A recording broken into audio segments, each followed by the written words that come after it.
What you're about to hear was documented by 12 different cameras in the courtroom, recorded by medical teams, and witnessed by hundreds of people. Doctors still can't explain it. Scientists were baffled. Skeptics fell silent. But for Maria Santos, a 42-year-old mother who lost her only son, the explanation is simple. It was a miracle from God. This is the true story of how an impossible act of forgiveness triggered a series of events that defy all laws of probability and perhaps reality itself. Buckle up, because what you're about to hear might completely change your view on the power of forgiveness. March 15th, 2023. A date Maria Santos will never forget. It was an ordinary Tuesday in Houston, Texas. Her son Gabriel, only 19 years old, a pre-med student dreaming of becoming a heart surgeon, was riding his motorcycle home from college. Gabriel was everything to Maria. After losing her husband in a work accident 5 years earlier, it was just her and her son. They were inseparable. Gabriel sang in the church choir, helped underprivileged kids on weekends, and always told his mother, "Mom, God has a big purpose for my life. I can feel it." At 6:47 p.m. that Tuesday, Maria's phone rang, a trembling voice on the other end. "Mrs. Santos, this is Memorial Hermann Hospital. You need to come immediately. Your son has been in an accident." What Maria found at the hospital shattered her world. Gabriel was in a coma with severe head trauma. The doctor was direct. The chances were minimal. "What happened to my son?" Maria asked through tears. "He was hit by a car at high speed. The driver was intoxicated. He tried to flee but was apprehended." For 3 days, Maria never left her son's bedside. She prayed, sang the songs he loved, held his cold hand hoping for any sign. But on the morning of March 18th, the machines began to beep. Gabriel was gone. Maria's pain was indescribable. It wasn't just losing a son, it was losing her dreams, her future, her reason to live. She screamed in the hospital corridor, "Why, God? Why my boy?" And the worst was yet to come. Gabriel's killer was named Robert Mitchell, 35 years old, businessman, single father. On the night of the accident, he had fought with his ex-wife and decided to forget his troubles at the bar. Result, a blood alcohol level 3 times the legal limit. The community was furious. The church where Maria and Gabriel attended organized protests. Pro bono lawyers offered to ensure maximum penalty. Everyone wanted justice and some wanted revenge. "This man destroyed our family," said Maria's brother. "He has to pay for what he did. Gabriel was an angel, and this demon took him from us." Weeks passed, and Maria fell into deep depression. She stopped going to church, stopped eating properly, stopped living. Her friends worried. "Maria, you need to take care of yourself. Gabriel wouldn't want to see you like this." But she always answered the same thing. "Why live without my son? He was all I had." The trial was scheduled for August 2nd, 2023. The prosecution asked for 15 years in prison. The defense claimed Robert was a first-time offender, family man, and that the accident was a tragedy caused by a moment of weakness. The night before the trial, something strange happened to Maria. She says she had a vivid dream with Gabriel. In the dream, he appeared dressed in white, radiant, smiling. "Mom, you need to forgive." "How can I forgive the one who took you from me?" she replied in the dream. "Mom, God has a bigger plan. Trust. Forgive. You'll understand." Maria woke up with her heart racing. Was it just her mind disturbed by grief? Or was it really a divine message? She called the church pastor. "Pastor, I need to talk. I think God is asking something impossible of me." August 2nd, 2023. Harris County Criminal Court, 9 a.m. Maria entered the courtroom surrounded by friends and family. On the other side, Robert Mitchell, head down, accompanied only by his lawyer. The prosecutor presented the case with painful details. He showed photos of the accident scene, the location, Gabriel's destroyed motorcycle. Maria wept silently.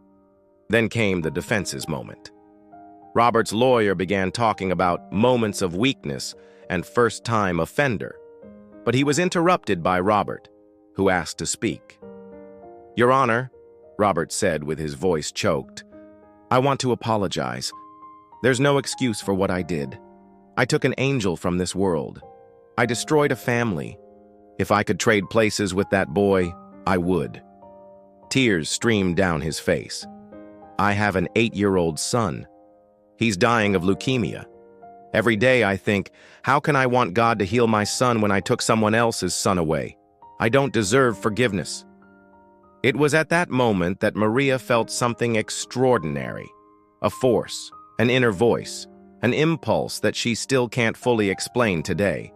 She stood up. The entire courtroom fell silent. The judge asked, "Ma'am, do you wish to speak?" Maria walked to the center of the courtroom. She looked directly into Robert's eyes. Her voice, initially weak, grew stronger. "I lost my only son because of you, sir. For 4 months, I wanted you to rot in prison. I wanted you to feel pain equal to mine." The silence in the courtroom was absolute. "But this morning I prayed, and God put it in my heart that I need to do something that seems impossible."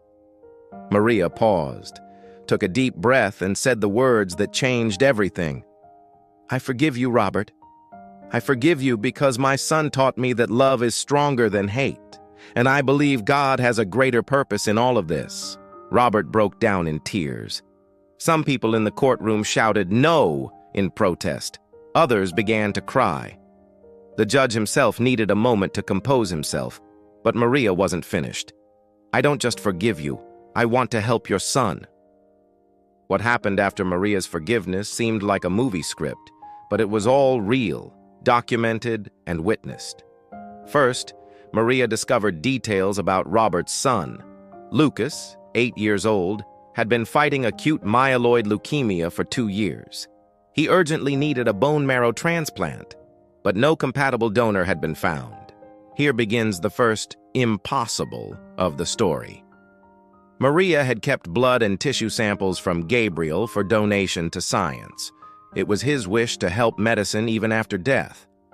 Out of curiosity, she asked them to test compatibility between Gabriel and Lucas. Dr. Henry Morrison, the hematologist responsible for the case, remembers to this day, "When I saw the result, I thought there was a lab error. I asked them to redo it 3 times. The compatibility was perfect, 10 out of 10 antigens. The chances of this happening randomly are less than 1 in 10 million. But the miracles were just beginning. When Maria told Robert about the compatibility, he fainted in the middle of the lawyer's office. "It's impossible," he kept repeating. "How can the son of the woman how is this possible?" The transplant was scheduled for September 15th, 2023. The medical team was nervous, not just because of the surgery's complexity, but because of the emotional weight of the situation. On the day of surgery, something extraordinary happened at the hospital. Maria arrived at 5 a.m. to accompany the procedure. She brought a photo of Gabriel and asked to place it in the operating room. "My son always wanted to save lives," she told the doctors. "Today he's going to succeed." The surgery lasted 6 hours. When Lucas came out of the operating room, the doctors had tears in their eyes. The transplant had been perfect, better than any of the previous cases they had seen. But the third miracle was yet to come. During Lucas's recovery, Robert underwent a radical transformation. He, who had never been religious, began to pray. He read the Bible that Maria had given him. He participated in prayer groups at the hospital. "I understood that God used my greatest tragedy to bring salvation," Robert said. "I took an angel from this world, but that angel saved my son." 3 months later, Robert officially converted to Christianity. He decided to sell his company and use the money to create an institute supporting families of traffic accident victims. But perhaps the greatest miracle of all was what happened between the two families. Maria and Robert became family. Lucas began calling Maria Grandma. She picked him up from school, helped with homework, sang him to sleep, the same songs she sang to Gabriel. "I lost a son, but gained a grandson," Maria said in an interview. "God transformed my greatest pain into my greatest gift." Robert, who had lost faith in humanity, found not only God, but a second mother. "Maria taught me that there are people who are angels on earth," he said. And Lucas, the boy who was given up on by doctors, is now 9 years old, healthy, studying violin, and dreaming of being a doctor, just like Gabriel dreamed. Today, 2 years after that trial, Maria, Robert, and Lucas live as a family. They created the Gabriel Foundation, which has already helped over 500 families in similar situations. Robert serves his sentence under house arrest, working as a volunteer at the foundation. Every weekend, he speaks at churches and schools about the dangers of drinking and driving. "I killed an angel, but that angel saved me," is how he ends all his testimonies. Dr. Henry Morrison, the doctor who followed the case, said, "In 30 years of medicine, I've never seen so many impossible coincidences align perfectly. If this wasn't a miracle, I don't know what is anymore." But for Maria, the explanation is simple.